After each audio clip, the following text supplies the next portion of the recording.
Hi, friends. Demons are evil. They are abhorrent. Dare I say, they're even icky. But, goddamn, they're kinda cool. And, just as that totally real quote in the beginning states, what could be cooler than demons? Well, greater demons, of course.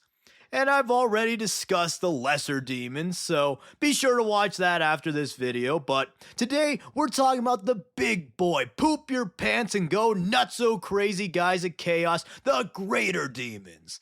Greater demons are demons, but greater and are some of the mightiest, if not the mightiest, warriors of chaos. They are often the commanders of the demonic hordes as well as their champions. These dudes are a terrifying sight on the battlefield, and their power can range from insanos capable of razing entire planets to little dudes who could almost kill a single ultramarine. But Kato is an insano, so don't let that discount the demon's capabilities too much. Anyways though, as a quick refresher, all demons are a piece of their god, and greater demons are the most powerful pieces who are most reminiscent of their masters. Demons can be summoned into real space through arcane rituals and chaotic sacrifices. Essentially, the boundary between the immaterium and real space must be weakened enough for a demon to cross over and wreak havoc. Since greater demons are much more powerful and demand a stronger presence, they're harder to summon into real space and can only exist for a limited amount of time. Think of the barrier between real space and the warp like a filter. Small particles can pass through the filter, but a giant fucking rock couldn't. Thus, the metaphorical wall between dimensions must be weakened more in order to summon greater demons, or have them be summoned in areas where the warp is much more potent. In addition, once summoned, their metaphorical tether to reality must be constantly maintained lest they vanish back into the warp. This is a convenient way to nerf greater demons in canon, and it also plays well into chaos as they must constantly sow chaos in order to perpetuate their warpath. But anyways, when possible, the trouble of summoning a greater demon is often worth it for the followers of Chaos, since these demons are some of the most powerful entities in the entire setting. With that being said, let's go into the specific types of greater demons. Each Chaos god has their own special little guys who look like them and best embody their key traits. Let's just start with Nurgle, since I already drew this one before, and everyone seems to just love Nurgle. The greater demons in Nurgle are the Great Unclean Ones. These funky fats are a menace in battle and serve as the commanders of the Plague Legions. Also, it may be a good time to mention this, since the Codex also mentions this about here, but even though all demons are essentially a piece of their patron god, this does not mean that they're a one-minded hive mind, and generally the stronger and more influential demons have more distinct personalities. So, applying this to Great Unclean Ones, different Great Unclean Ones have different preferences for their strategies. For example, this Unclean One likes mechs with stupid insane guns, this Unclean One likes monkey-shaped mechs, and this Unclean One likes to be evil with an imp, roadrunner, and industrial mech in a 3,000 point game. Yes, this is a Battletech reference. Yes, I called me and my friends Great Unclean Ones. And yes, I will exact my revenge with 4 PPCs, a sword, and a million lasers. Anyways though, Great Unclean Ones are horrifying mountains of rotting flesh and bubbling filth. These fattos are slow on the battlefield, but their huge bodies and revolting blessings allow them to tank an ungodly amount of damage, and they're nearly unstoppable on the battlefield. They slowly advance, spreading their plagues and death, and they use their bulk to literally crush their enemies. And if that fails, they can always just use their humongous swords, flails, and bells to kill whatever else.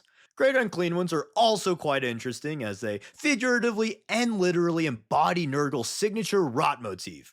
Great Unclean Ones will constantly go through a cycle of rot and rebirth. The cycle often begins with the spread of a new disease, then the Great Unclean One will rot and wither away, and then once properly decayed, the demon will shed its rotted flesh with a new and fun disease ready to kill millions. Further exemplifying Nurgle, the Great Unclean Ones display a seemingly contradictory joy and care for their underlings, almost seeing them as their children. However, this drives me up the wall whenever I see it. This does not mean that Nurgle or his literal actual demons are good guys or even nice. This is literally a toxic relationship. Sure, Nurgle cares about his followers and loves them equally, but only after they give him their soul, turn into a disgusting flesh poo, and then do all of his bidding. He goes to people in their darkest times, often said darkest times are his fault. Then he offers them help, mutates them into horrible, disgusting freakazoids, and then gaslights them into being internally happy so that they'll do whatever he wants. He is a manipulator! But he's nice to his manipulator! So yeah, who would have thought that the evil devil allegory would be a manipulator? So silly. But speaking of manipulation, let's go to the king or maybe queen or maybe prince. Okay, you know what? It doesn't matter. We're on to Slaanesh, the god of excess. The greater demons of Slaanesh are the keepers of secrets. And unlike the Great Unclean Ones, the Slaaneshi Keepers of Secrets are only deployed by Slaanesh when his other forces have failed. This may seem unusually reserved for the God of Excess, but to me, it makes sense as Slaanesh is basically edging her most bloodthirsty and vicious servants for an explosive last resort, likely making them as effective as possible. I'm not sure if this is the actual reason or if there is an actual reason out there, but it's my personal headcanon. Anyways, the Keepers of Secrets are very intelligent demons who prey on its enemies through powerful manipulations and the sometimes even more powerful manipulations. Anyways, these evil mofos wear intricate jewelry, their bodies are decorated, and they emanate a quote-unquote glamorous and mind-dulling musk. I'm glad that Slaanesh finally made commercial accurate axe in the year 40,000. Very cool. Anyways though, the Keepers of Secret wear these adornments both for their own greed and vanity, but also to further their unnatural lure. Keepers of Secrets innately know the deepest desires of all beings it comes across, and it leverages this knowledge to manipulate or kill their foes. They can shift their form to be impossibly alluring and speak irresistible promises to their victims. It is even said that for a normal person, just looking upon a Keeper of Secrets can cause them to lose their self-will. But if gaslighting fails, then the demons have to move on to girl bossing. And by girl bossing, I mean cutting hundreds of dudes in half in a matter of seconds with your freshly painted nails. Keepers of Secrets view violence and death as an art form and have an unparalleled joy for killing. They revel in torturing, terrorizing, and killing their victims in increasingly depraved ways. Even more so than other demons, the Keepers feed off of the emotions of their foes due to their Slaaneshi origins. Even getting hurt powers and probably turns on these wacko demons since Slaanesh has a thing for pain and pleasure. In combat, the Keepers of Secrets specialize in speed and aggression. Like the Demonettes, Keepers of Secrets are extremely graceful and vicious fighters. They seek to improve their skills and perform the perfect display of violence. Their blistering speed in conjunction with their constant seductions makes them a deadly foe. Speaking of deadly, let's talk about the next greater demon. That makes no sense. All greater demons are deadly. But a greater demon, especially known for killing and loving killing, somehow even more than the others, are the Bloodthirsters of Khorne. Even their name is about their love for killing. No secrets here, so you can suck it, Slaanesh. Wait, no, actually, don't do that, please. But much like the Great Unclean Ones, the Bloodthirsters serve as commanders of Khorne's bloodthirsty armies. The Bloodthirsters are basically the bog-standard, generic-ass, devil-looking dudes you probably imagine when you hear demon. Yup, that's a demon, and their temperament and fighting style is pretty generic too. The big demon uses giant sword and is big angry. Imagine my shock. But being perfectly honest, the generic bloodthirsty demon thing really works and is very cool. A giant demon with a giant sword just works so well in the 40k setting. And seriously, has Khorne ever been known for his subtlety? Anyways, though, as the heralds of the blood god, bloodthirsters are a mighty force on the battlefield and can fell nearly any foe in one mighty swing of their sword, axe, whip, or whatever big weapon they have. From guardsmen to tanks, few things can survive an encounter with these murder machines. Their standard equipment consists of a giant axe, a gore whip, and brass armor to ward off psyker attacks. And some special boyos can even carry two-handed axes, double axes, or firestorm swords.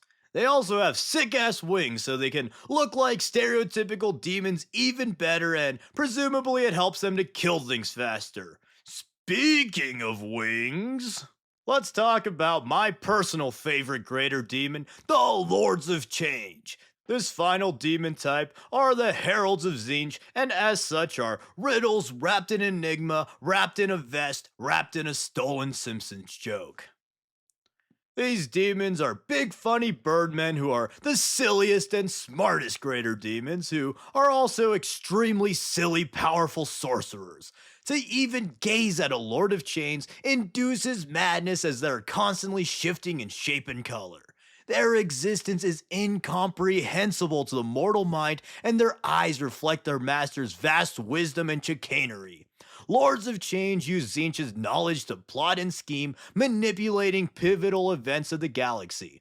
By nature, they are extremely mischievous, and just like their master, love to mess with people just for the fun of it. Similar to Keepers of Secrets, the Lords of Change can peer into their enemies' souls to reveal their desires, plans, and even futures. However, rather than using this knowledge for seduction, the Lords of Change often use it to alter the trajectory of the future. Lords of Change scheme to upend the familiar and constantly enact change. Oh, kinda like their names. Wow! These fellas love nothing more than butterfly affecting chaos into the galaxy. Maybe they push a domino so that an important governor's favorite color is red instead of yellow, and that somehow leads to pandemonium. Or perhaps they make a shitty Star Wars trilogy that leads to some nerd looking for some new nerd-ass franchise to obsess over and eventually make some dumb channel. Who knows what the bird will do? But often in 40k, the best way to create change and chaos is by leading a horde of demons to wreck some fools. Although many Lords of Change prefer to coordinate complicated schemes rather than outright fight, big birds no slouch in battle. On the battlefield, the Lords of Change are terrifying as their mere presence induces madness to all but the strongest-willed soldiers, and they are some of the strongest, if not the strongest, psychers in the entire setting. As such, they rarely carry weapons, since if you can just abracadabra an entire platoon into last Tuesday, why would you ever need to bonk something with a sharp stick?